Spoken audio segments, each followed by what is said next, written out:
Welcome to Care Kids Coffee. In this video, I'm going to be showing you some tips and tricks on how we get our kids ready for kindergarten. I do a lot of home organization, cleaning, and daycare videos, so if that's something that interests you, make sure and hit that subscribe button. Now, let's get into the video. So today I'm going to be showing you what I'm going to be doing to get my kiddos ready for kindergarten. Now, I set up centers every day with things to help them get ready for kindergarten, to help them be socially ready, help their hand-eye coordination, counting, all of those things, and we learn a lot of that through play. So now that we're getting a little bit closer to some of the kids transitioning into kindergarten, it's kind of crunch time. So I did this last year with some of my kids that were leaving my home daycare and going into kindergarten. Now I'm not a preschool, I'm just a daycare, but I do like to get my kids ready, and I know the struggle for families it's not always easy for families to put their kids into preschool and daycare, so I try to give a little bit of the best of both worlds. So here at my daycare, the kids and I call it Kinder Corner. Now, Kinder Corner is just where we're practicing some of the skills to get ready for kindergarten. Now, this isn't like a teacher stand up in front of the room and the kids, just sit there standing at attention, because when they're this little, most likely they don't have the attention span for that. They might not be ready for that. You'll have some kids that might actually like that kind of thing, but typically at this age, they're not really ready for that kind of environment. So what I'm going to be showing you today is what I'm going to be doing for my kids for getting ready for kindergarten. And this is, besides the daily centers that we have set up, this is just the crunch time. Now you'll notice that I have a lot of sticky notes kind of covering things up. I do personalize things for the kids. They love seeing anytime they see their name or their picture, they're so excited about it. So the only ones that are not covered up are my son's. He'll be going into kindergarten this next year. So you'll see some sticky notes randomly everywhere, and that's not normally how it looks, but so if you think it looks a little funny, that's why it looks funny. So this is my son Tristan, and this is his chart that we use to check off every day. And on here, normally there'll be the kid's picture with their name, because they love seeing their name. And that way it helps me be able to find kind of what they are needing to practice. So you'll see that I have up here, I have one little kid that he's not going into kindergarten next year, and he's not ready to be doing some of the other things. So each person has their name, so I know exactly what I want them to be working on or something to encourage them to do. With the littles, I try to involve them in the Kinder Corner time and kind of feel it out. You don't want them to get a bad taste in their mouth for learning. You want them to be excited about it, so you just kind of play it by ear and see how they respond when some of the older kids are doing their Kinder Corner time. So for right now, I have all of my kids doing this. Now, this is where they're going to be practicing writing, kind of tracing the lines, and then writing the letter right next to it. Like I said, some kids might be ready for that, and some kids might not be ready for that, and that's okay. Just give them something wherever they're at, and what's nice about setting it up this way, you can kind of meet the kids wherever they are and help them in that way. So I'll insert a clip of a close-up of what each of the kids' boards look like. So how we have it is, this is my son Tristan's. I have him in the yellow group. Now, before I set up which group each of the kids are in, before I even did any of this, over a long period of time, I kind of assessed the kids and asked them letters and try and see what they knew, what they didn't know, so I know which letters they really need to focus in on. So for my son in particular, I have him in yellow group. Now I got these, I'll put a link for these down below. I got these on Amazon, and they're just little pocket charts. If you're not familiar with those, you can see the link down below and see if that's something that you might be interested in. But for him, he's in the yellow group. So for yellow group, I know that these are the letters that I want him to work on. So in a small group setting, anyone that's in yellow group, I'll bring them together and we will practice the letters that are needed for yellow group. Now, when I'm choosing some letters for them, I'm gonna kind of be using these letters until they have learned these letters or have a good grasp on these letters before giving them a bunch of other letters. There's no use wasting time on the letters that they know, but I do put some of the letters that they know, because they can get really discouraged. I know some of my little guys, they get really discouraged when there's a bunch of letters that they don't know and they hear other kids shouting out letters that they know. You want them to be excited about the letters that they know and not discourage them from learning some of the other letters. So for this week in particular, we have these cards, and we've got W, Z, and P. Now, the people who are in yellow group, they may or may not know one or two of these letters. It just depends on where they are and if they're getting frustrated. You want to encourage them with some of the letters that they know, so I put a little bit of both. And I don't give them a bunch of cards, and I go with them in a small group setting, and we go over the letters and kind of make a game out of it. And on the back of these cards, they do have little animals and different things to kind of help them with the sounds as well. Now, another thing that we just started doing with the kids is I have this lanyard around my neck. Now, I thought about giving the kids all lanyards and putting a letter around their neck, but I thought, well, you know, when they're little like that, although it would be exciting for them, you do risk the chance of something happening. I thought that maybe that might not be a good idea. So I put this lanyard around my neck, and I'm in home daycare, so we're serving 2 meals, 2 snacks. We're constantly doing things where I'm kind of interacting individually with the kids. So what I did is I put J. Now my name is Jody, so I decided to start with the letter J, and so that they can, I can ask them when I'm handing them a snack or when I'm just interacting with them, hey, do you know what this letter is? And they're so excited when they learn it. And you kind of, I thought if I put the letter on my lanyard, it's also a constant reminder for me. I know that being an in-home daycare provider, you kind of have to make your own routines. It kind of gives you a reminder to be introducing those letters all day long. It's around your neck, you feel it. The kids are like, hey, is it my turn to say the letter? They get excited about it. They also hear the other kids saying the letter. So if they don't know it, they hear the other kids saying it, and they get so excited when they learn it themselves. So that's what we're gonna be doing.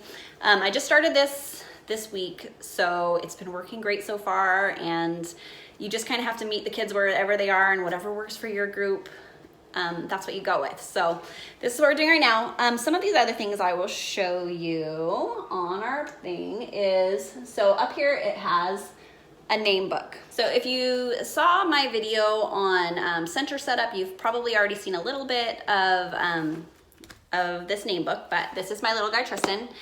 Always buy these when it's school supply time because you can get them for really, really cheap. So for him, it has his picture because it gets him excited. It also makes it so much easier to stay organized as to who is whose. If you take care of a lot of little kids, you know that stuff's everywhere all the time. So it's really nice to be able to put their picture on it. You're not looking at a bunch of letters and getting all fuzzy brains. When you deal with kids all day long, your one word kind of runs into another, and anyways. So what I do is I put their picture on the front. Sometimes I'll even print their name on the top. Sometimes I won't print their name on the top because if they're at that stage where they're kind of needing to not rely on looking at the letters and writing it themselves, I don't want them to cheat. So as you can see, I start them off by like this. I start them off where they can kind of trace inside the lines. You could also do dotted lines and have them trace on top of that. I noticed that a lot of my kids kind of got a little bit confused with that, so this is kind of how they started. Now, Tristan, he's had this one book for a while. He has actually a couple books. Let me find another page here of a different way. Okay, so here I wrote his name on top, and he is trying to write it himself down below, so he's kind of working on that handwriting. But if you're working with little kids, you know that kind of space awareness is a little tricky sometimes for them, and they can't end up fitting their whole name on there, especially if they have a long name. But so for Tristan, I also practice with them by putting them in little boxes, and then they can try and fit their letter on the inside of the boxes, and it kind of gets them a little bit more familiar with kind of the space and how far apart their letters should be. And eventually you'll just write their name, they'll write it below, and then move on to just having them write their name all by themselves. Now we have them write their name on other things. If they draw a picture, I try and have them write their name or what they can do of their name as practice all year round. But for kindergartner time, that's what I do with the kids so that they can have a little more structure and me really focusing in on how well they're writing their name and what they need to practice on. Now, for some of your kids that might already know how to write their name, I would still have them practicing their name throughout the year because they can kind of forget. Especially right before kindergarten, you want to make sure that they know how to do that. Sometimes you can come across a situation where a kid is kind of getting bored with, the letters and the name writing because they've already learned that, but they're looking for a challenge, but you're also trying to teach kids at so many different levels. So that's what I love about these books, because on this one, it says you can have it do whatever you want to practice, but for these kids, it says name, book, and journal. So for the kids that know how to write their name, I have these little composition notebooks where it has lines on the bottom and an empty space on top. Now this might be advanced for a lot of the other little kids, but if you have a kid that needs a little bit more of a challenge and they've already mastered those things, these work really, really great. Now this child in particular had already been practicing writing their letters on lines, and they were pretty spatially aware of where their letters were. So this person I have working on journal entries.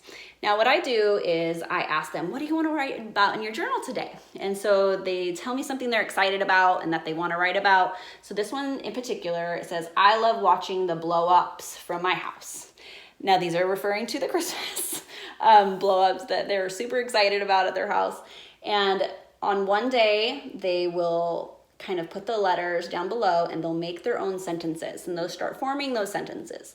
And up above, they will draw their picture. Now you'll have some days where they'll want to do lots of journal entries. This is a lot more than just writing your name, so you just kind of take it as it comes. On one day, you might have them write their sentence in their journal, and the next day, maybe they'll want to draw the picture, and maybe they won't want to do both at the same time. This kid in particular loves doing them, so most of the time she does both. So now I'm going to be moving on to the other things that we have on here. Now, every time they do this, I mark off that they've completed it, and they get really excited when they get all of their X's. Usually for my kids, I have kids on the same schedule every day, which is really, really nice. I know that not everybody has that. I would just make sure that parents are aware that you do this at such and such time of the day. So if you do yours in the morning, make sure parents are aware that, you do this learning activity with them at this time. Now we're starting to do this at the same time every day. We actually do ours right after breakfast. It's kind of a great time before they start getting into all of those centers, and it also makes it so we make sure that it gets done. So the next thing that I'm going to be showing you is another one that's up here, is scissor practice. So for scissor practice, I am using another one of these pocket charts, and I just went online and made some different, I used clip art for some of the shapes, or I just used different programs to make the lines. Now I have two different kinds of scissors here because I am dealing with different age groups, which I'm sure you are too if you're a daycare. Or if you're a mom that is just trying to get their kid prepared for kindergarten and want them to work on their hand-eye coordination, it's always good to have different kinds of scissors too. Now these ones, I'm gonna do something a little scary. These will only cut paper, which is so awesome for those littles that as a daycare provider, you don't feel comfortable with them using scissors because sometimes you have more than one person cutting paper, and it's impossible to be right with every single student in your daycare. So for safety reasons, these are really, really nice. These are what they look like. I got them on Amazon. See, it's not gonna hurt them. Now, this is the scary part. I'll show you. So I've got some of my hair here. It will not cut hair. They're very blunt right here, so it's not gonna hurt anyone that's trying to use them. And also, when they're really super little, you don't want to put something super sharp in those guys' hands. So I've got these kind of scissors here, but these scissors are not gonna cut like other scissors. So that's why I like to use two different kinds of scissors. So this in particular is what we will do. I'll start the kids with a straight line. Now before we do this, like I said, we've been doing centers all year round. They've already had scissors in their hands, and they've already been cutting just loose paper. Sometimes I'll set up a center where it's just different papers, most of the time scrap papers from all of our arts and crafts, and they're just cutting paper. So they're already kind of familiar with that. So what they do is they'll take these scissors, and you'll kind of always be guiding them on how to use their scissors. Now we do this something, I'm gonna embarrass myself a little bit, but we say open and shut them, open and shut them. That's how we use our scissors. Okay, so that they're like kind of got the motion, opening and shutting them, opening and shutting them, opening and shutting them. And so they're gonna cut all the way across the line until they get to the very end. So that's what I start with the little kids with, are these. Now, when I think that they can handle the scissors responsibly, or I know that they can't hurt themselves, well, I shouldn't say can't hurt themselves. You always run the risk of someone hurting themselves, so never leave scissors completely unattended. But if I think that they're ready for these kind of sharper scissors, these are still the blunt scissors, but they're definitely sharper. So then you're gonna have your kiddos start cutting across, the different lines with the paper, and then I'll move them onto something a little bit harder. I have just little lines, I have circles. Eventually I'm gonna move some of my kiddos to some stars. They really do need that hand-eye coordination, but you definitely wanna put other centers in place so that they can be practicing their hand-eye coordination. So this is another one. I put a little dot here. A lot of times I use a little dot so that they know, even when they're writing their names or other things, so that they know where to start. So they're gonna start with that, and they're gonna cut up. You cut all the way around, and that's another one that's a little bit easier, but with a tiny bit of a challenge. Now I didn't print these off of any website or anything. I just kind of used clip art and made them myself. So that would be something that's really inexpensive that you could do on your own. You could also, if you don't have a printer, or you maybe just don't have any printer ink, I've done that occasionally when I've ran out of printer ink, is I just draw them myself. You can just grab a marker and make them up, and makes it super easy. Or even if you just don't have time to get to your printer because you have so many things going on, you can just write them on paper with a marker if you like. So I kind of went over the handwriting, which was this. Like I said, for some of your little guys or girls, you can always use something like this, where they're just kind of tracing a line instead of writing a letter and trying to stay in those lines. Sometimes you'll have it, they'll just color it. They got to start somewhere. It just gets them excited. I think most kids would like to be part of the group if the group is doing something. So it just gets them excited, and they're watching some of the bigger kids. So once they're ready to move on to the other thing, they can move on to that. So like I said, with these ones, they're just writing their letter. They're trying to stay within the lines, and that's what they're moving. I also have them write their name on the back. It just gives them practice writing their name, where they're not really looking at their name and they're just doing it from memory, and I kind of watch what they remember. And so I know as their daycare teacher what they need to practice more on. And a lot of times, some of the kiddos don't want to push themselves. They're only comfortable with what they know, and they don't want to do the new things because they're discouraged and they don't think they can do it. But a lot of times they need a tiny bit of a push because they can do it. It just takes practice. And then you're not going to know what they know if you don't try and challenge them a little bit, but you also don't want to get to the point where they're getting frustrated. So now I'm going to be talking to you about what we're doing for number practice. Now, once these kids have been doing some of these things a lot, I'll change it up and do something else where they can learn their numbers in a different way and make it exciting again. So what I have, and I'm going to show you 3 different ways that you can do dice. Sometimes you don't want to have little tiny dice around, because you can imagine if you get 5, 6, maybe even more kids throwing a dice, how chaotic and crazy it can get. So I'm going to show you 3 ways that you can have your dice contained. It gets a little loud, but it makes it so that it doesn't get quite so crazy. So this right here, it's just a plastic tub that I had lying around. This one is a dice that I made. You could use just a regular dice. These were little whiteboard dice that I got at Target Dollar Spot a long time ago. And this one I turned into a dice because it was bigger and they could see the numbers. This would be really good for some of those littles who need to have something a little bit bigger, or maybe even something that they can hold into their hand. So what you do, you find a container that you can see through, and they're gonna shake it. And the number that's on top, they can see. This is another one. I got this container at Walmart. It's a little bit taller so they can still shake it. I do have some a little bit more shallow ones, but then they can't really shake it very much. So they can just shake it like that, and you can see through it, and the dice is contained. And I know you've seen these. These are just those little poppers that you can get in games. Sometimes you can find them at the Target dollar spot, or I don't know if I've seen them at the dollar store, but you know what I mean. You can find it at other stores, and they just pop it, and then the number is there.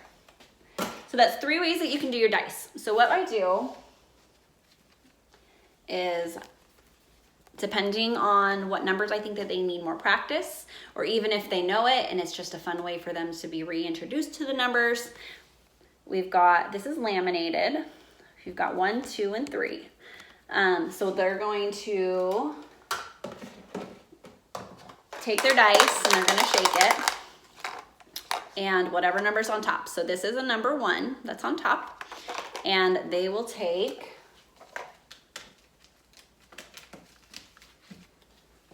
their thing, and they're gonna cover up the 1. Now I just made these little tiny dice things just with clip art, and they're gonna keep shaking it. Now they will get a number. You could have them set up for all 6 numbers if it's confusing to them, that the numbers that aren't 1 through 3 count.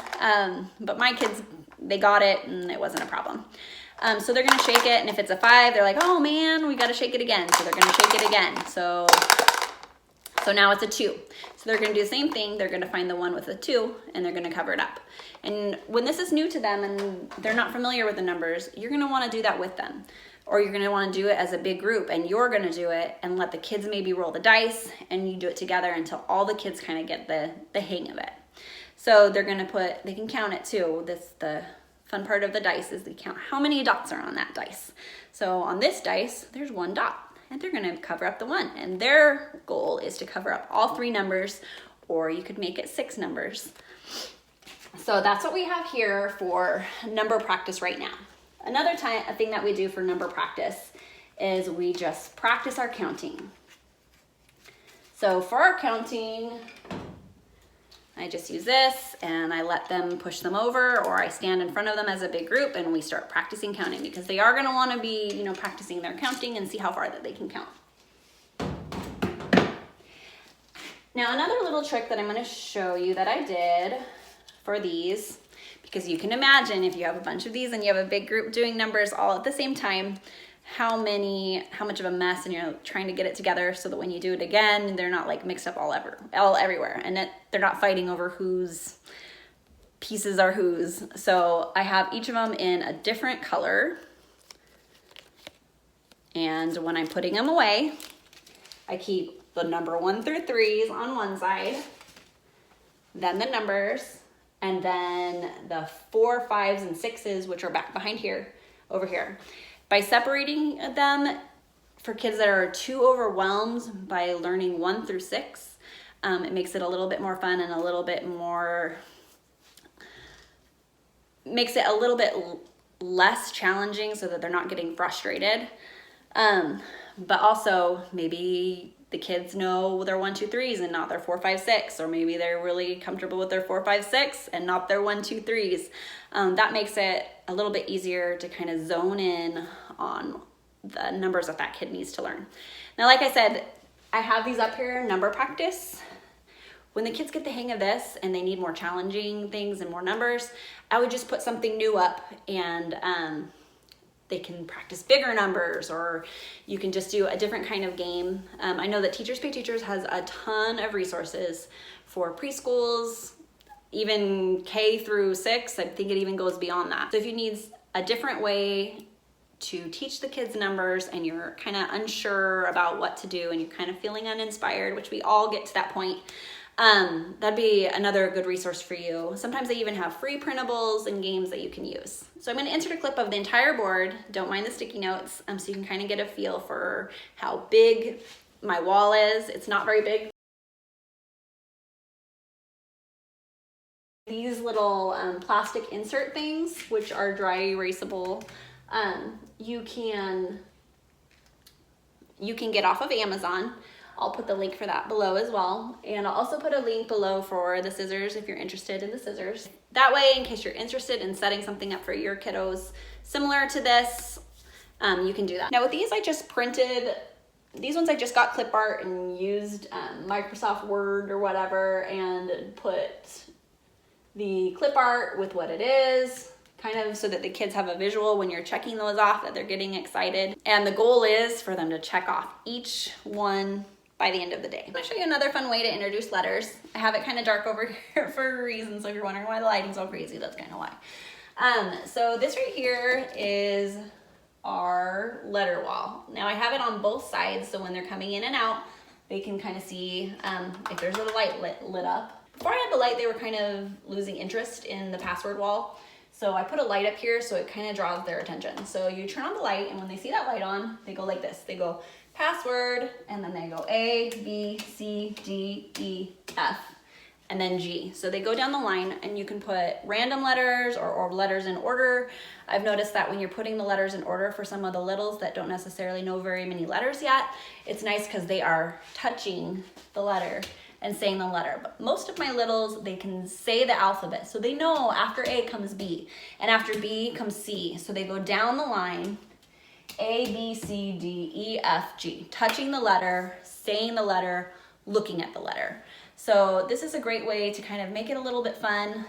Now, I did have to be careful because our restroom is right out the door, and when you have that lit up, they think, oh, they have to say their password, and it was so funny because you would turn that on just to kind of remind them to practice what they call their password, but some of the kids are like waiting way too long to go to the bathroom, and they're like running to the door, and they're like, password, and trying to do all the letters. So I did have to make a slight adjustment whenever it's the middle of the day and the kids might need to go to the bathroom, but this is just another fun way to do letters. You gotta make learning fun for your kiddos or they're not gonna wanna do it. Okay, so I know what you're thinking. This looks like a lot if you have a lot of kids. Now, when I'm doing this with about 5 kids right now. So if you have a really large group, you could do this in kind of rotations and do this with maybe do a morning time or in a PM time. If you're a daycare, you might have kids on different schedules and you're like, oh, they're not here in the morning. They're missing out on all of this stuff.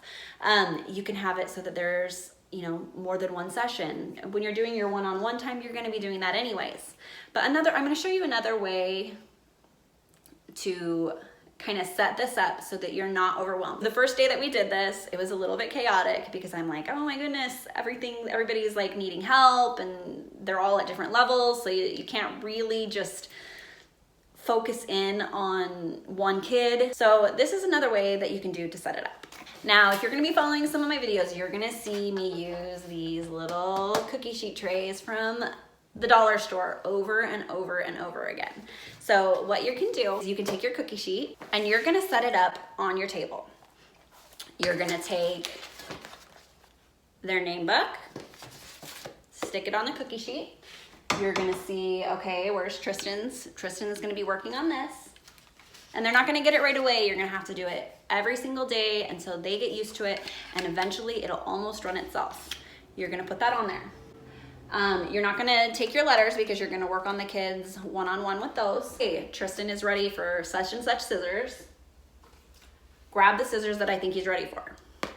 Be like, okay, he's been practicing scissors for a while. He knows how to do his line. He knows how to do his zigzag line. Let's try and get Tristan to cut out a circle. You're gonna put that on the tray. Now this is when they already kind of know what to do with the materials. If you just set all this out and you've never done it with them before, they're not gonna know what to do with it and it's gonna be disaster. They'll probably cut the wrong stuff. For the littles, they might even just kind of start cutting their name book. So you definitely have to be aware of that. And then either, if they're mature enough to put it on the same tray, you can put their dice and put their numbers on the tray and they'll know what to do with it. If you're wanting to prep your stuff in the morning, which if you're like me, that's when you get all your prep work done. I wake up so early to try and prepare for my kiddos. You can put these on, I've had those little file things from the dollar store and you can slide them in, to if they'll fit this way into those. Sometimes most of the time, I will actually have a table designated for the kids. I have a total of 3 counter spaces for my kiddos to play. One of them I try to leave empty for when we bring these out. But because I leave them empty, I can set each one out for the kids if that's what I decide to do. But you don't have to do it like that. You can bring it out as the kids are, like I said, some kids get really super excited about picking out what they're cutting out, or you can do it as a group and be like, okay, we're all gonna do this part, we're all gonna do that part. But most likely you probably have a lot of kids at a lot of different levels like me, and it makes it really easy just to set these out. I'm gonna show you another way that I store these.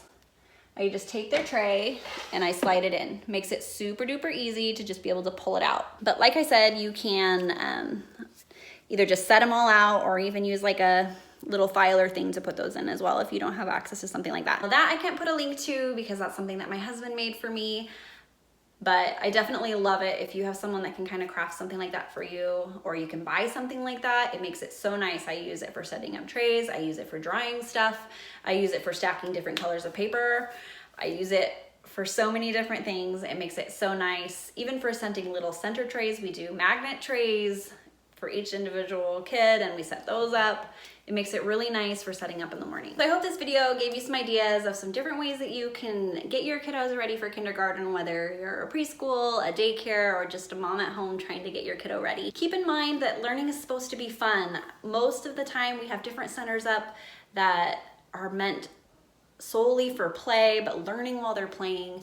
I'm a firm believer of you can really learn so much through play and social interaction, and getting them ready for kindergarten isn't just learning your ABCs, cutting with scissors. It's so much more than that. So getting those kids ready with something like this, that gives them the basics, but you definitely want to make it fun, or they might just end up really not enjoying learning, and it might just put a bad taste in their mouth right before they go to kindergarten.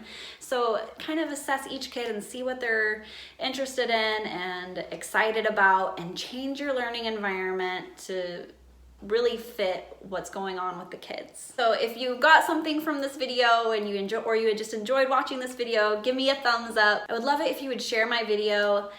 Hit that subscribe button if you want to be notified of future videos. I do a lot of cleaning, organization, and even daycare videos. So hit that subscribe button and become part of our YouTube family.